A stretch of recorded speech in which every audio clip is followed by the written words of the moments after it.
This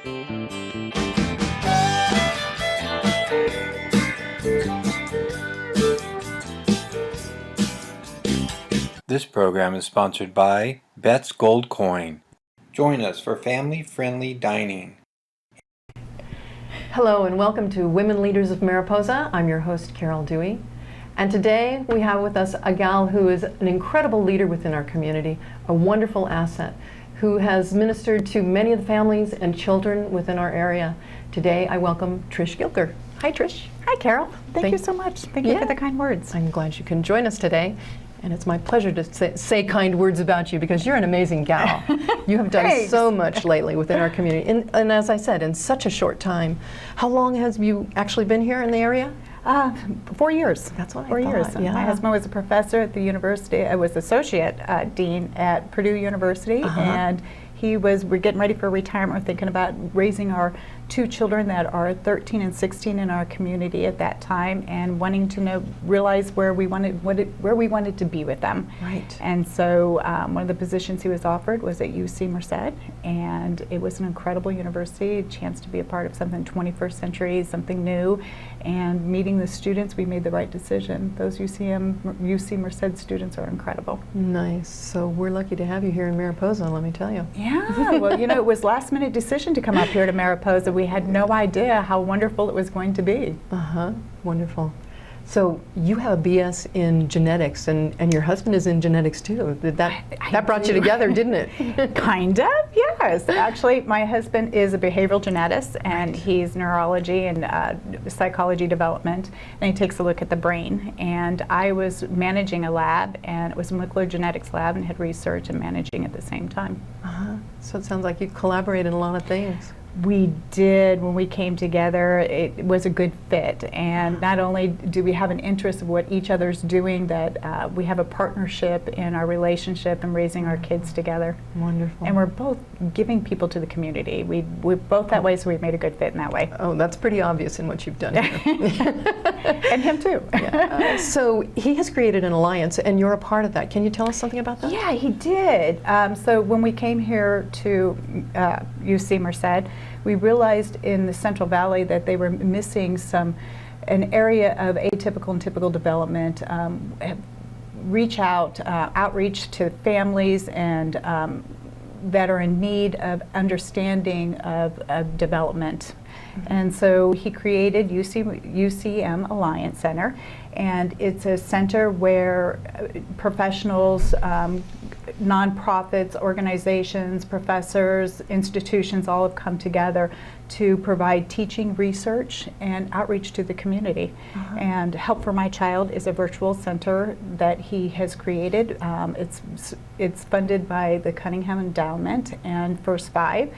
And that's a part of it where it can reach outside of the Central Valley into all the various different cities. So, because it'll be online and consulting, and they can have consulting at their fingertips. They can have research at their fingertips. They can call on Jeff and his team and ask questions and concerns, and consultation. Right, so you're referrals. Saying parents that need help for their child for what? For learning disabilities? There's atypical and typical development. So you're looking at the atypical, so those children that are on the spectrum of giftedness, and those children that are on the spectrum of learning disabilities.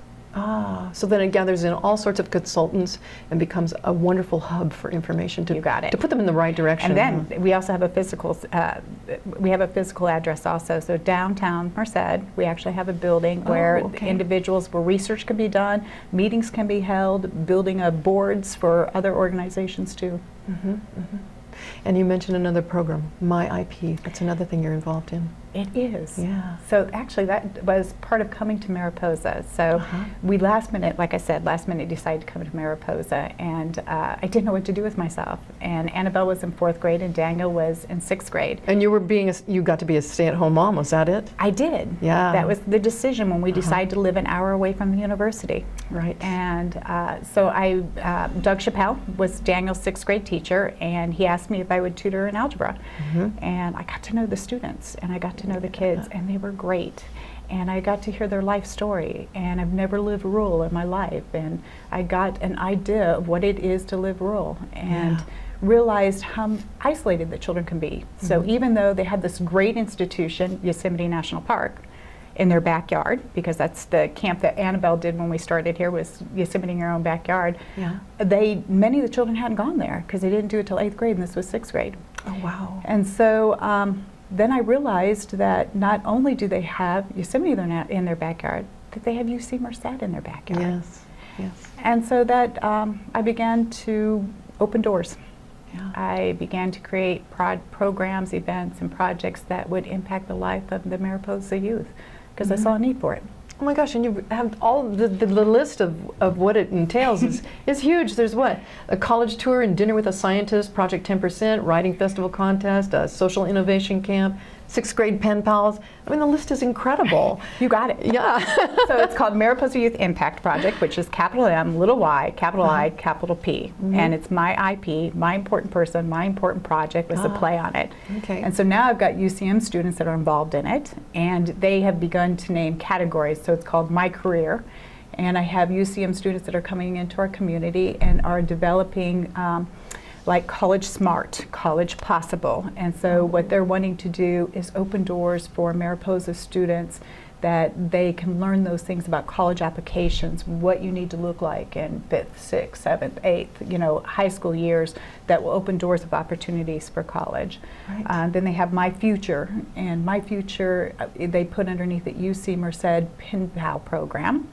And it's UC Merced Project 10%. Oh, Project 10%. Right. And Project 10% is where the UCM students come up and they meet with all the 8th graders, and they talk to the 8th graders about their journey and their hardships in their life. Because a lot of these UCM students are first generation, and some of these students have undergone some very difficult times in their life, gang members, various tragedies that have happened in their life, and they recognize where they didn't expect to be able to go to school and be where they're at. And so they created this program, which is based on a Harvard study that says if you touch the life of an 8th grader, that 10% of those students will go on to complete their high school education. It'll increase the high school graduation. That's incredible. So they come into our community and they talk, and not only do they do that, but MYIP funds the students to go onto campus. We pay for their busing, and these students meet up with our Mariposa youths, and they tour the campus, and they eat lunch with them, they play football, they play frisbee, they just talk about their lives with them, and share with them and encourage them on why they want to be a better person. Yeah. It's pretty cool. I mean, MYIP is about nudging people. You nudge them. Right. So all these wonderful programs that you have, and how are they funded?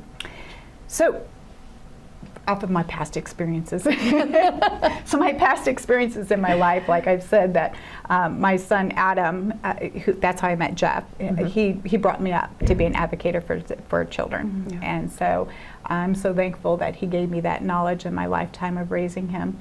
And so out of that, I've learned how to reach out and build partnerships and open doors for kids.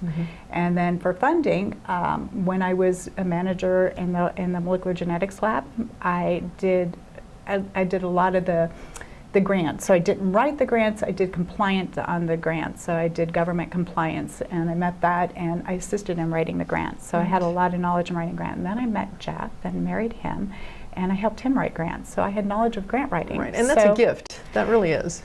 It's past experiences in life. Yes. So in this grant writing, one of the things I realized in the Mariposa community is that there's loving people, and they give and they give and they give. And so my idea was that I would bring money into the community rather than taking money from the community. And so I just write grants and trying to fund it. So anything with Mariposa Youth Impact Project and my IIP is to be completely free. So when a student... Free to the children, huh? Free to the children. Totally. Free to the families. Families don't have to All worry of them. about that. Isn't that So when they incredible? say, hey, we're going to Berkeley Splash, and you have an opportunity, I can take 50 kids to Berkeley, that student knows that there's not a cost to them, and that they can sign up for it. Oh, hey, did you see MYIP is doing this? And I want to go to the social innovation camp, and I want to go to Berkeley, and I want to go to Stanford. So and everybody can go. everybody Anybody can go. Isn't that But wonderful? Not only did you have to fund it through, paying the enrollment fees and various things like that, but you have to pay for the transportation. Yeah. And then I found that some children, we were usually there all day, and they didn't eat. And so then I also realized I had to also fund, like lunch for the kids. So yeah, they know that they can do it, that it's affordable to them. That's excellent. Yeah. So, are there any new things that are coming up within that organization? Are you going to expand it into Berkeley anything? Splash was just happened. It was the very first time. So Stanford Splash is something I've done with a handful of children that I've taken in my car, and then it's a weekend, a Saturday and a Sunday, and I house them, and then I take them onto Stanford campus and they do classes. Well, Berkeley in October opened the door to Mariposa, and 40 students went on a bus, went to Berkeley. They took classes all day of their choices. They signed up for the classes. Classes like building a bike, taking your bike apart and building it, to a genetics class, to food, to the trees in the area. So it was of their choice, and took classes all day and came back. It was great. I love hearing the talking to this.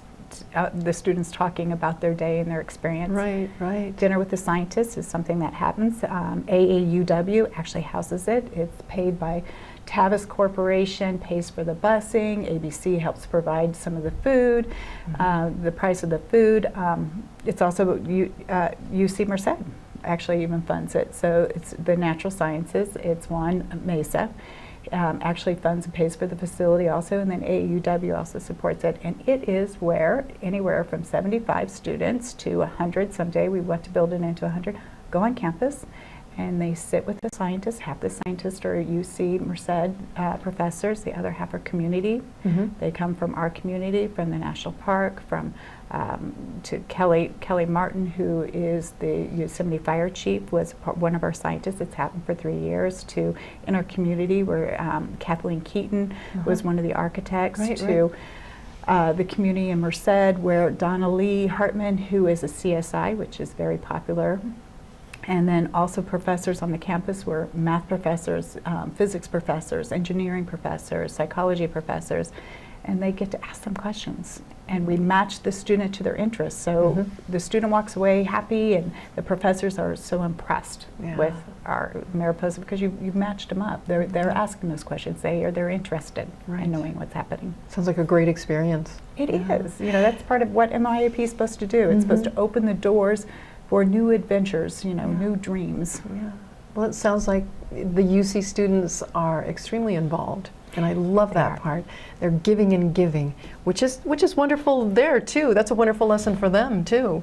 It is. Actually, I gave a talk one time on campus and was sharing MYIP, and I walked out of there and was met in the hallway with many students going, I am where I am because somebody reached out, somebody mentored me, and I want to be a part of it. How can I be a part of it? So I have about 12 students that come into the community now, and they're developing various things. Nice. Meet Meet with them on campus. I mean, they're incredible, first generation, excited to be a part of all of it. Well, it would be wonderful for us to show our gratitude within our community for the things that the UC Merced students are doing for our community. Yes. Is there a way that our community can get involved somehow? You can. So one of the things that that came to mind, Joni Tada's words came to me the other day, and it was encouragement becomes grace that is strengthening, enabling, and empowering for others. And those words at that time when I read them, I sat and I thought about them, and I thought about the violent attack that UCM went through. And what these students are what they're dealing with from day to day, and how thankful that they are. And so when I was thinking of those words, I thought, what could Mariposa do? What could Mariposa give back to? Well, what if we wrote letters and we, the 8th graders, the 6th graders, the children that have gone to the opera on campus, the children have been, the students have come in and helped them with the writing contest, with the Mariposa County of Education writing contest, and say, what, you came into my class and with Project 10%, you encouraged me, and it made this difference in my life. I went on your campus, I saw the opera, I now want to do this. It opened doors in my eyes to this. Thank you for helping me with that poem. I actually won that contest. And just, let the students know that, I'm so thankful that you were there and you're my backyard, just like Yosemite is. And then afterwards, then ask them and give them some words of concerns to the UC Merced students and say, I'm sorry, I thought of you. When I heard of what happened, you're in my prayers, and are you okay? Something as simple as that. Because, as I went on to read Joni Tada's words, one of the things that she said is that, someone will be positioned to directly benefit from your words. And when the opportunity arises, don't forget to speak the word of grace. And I think that would be great. Town and Gown is something that happened that Chris Casto put together, and we had professors and community people come together, and professors and administrative people come together out in her winery, and they all met and said, how can I help? What can I do? Oh, wonderful. And so, even, right to the professors. I mean, Right. the professors, the staff, the faculty, they're all supporting these students, and it's a difficult thing that they've encountered in their life. So many times we forget the power of a written letter. Yeah. Of our words and Yeah. encouragement, definitely. Words And of these are encouragement. great students. I Yeah. mean, and it's got to be scary. They're first generation. Right. These parents had to drop these students back off after this event, and faculty and staff were out there. Burnett Dottie and Charles Neese and the deans and everything. They were out there meeting them and answering the questions to the parents Right. and saying, they'll be okay. Yeah, good. Yeah, so that would be great if Mariposa did that. Thank All you. right. You bet. Well, thank you for joining us, Trish. Some wonderful thanks for words. having me. You bet. And thank you for joining us too, Trish Gilger. I'm Carol Dewey, and hopefully you'll join us again for our next segment of Women Leaders of Mariposa. And there's a wonderful leader. Be a part of us. Yes, be a part of this. All right, bye. Thank you.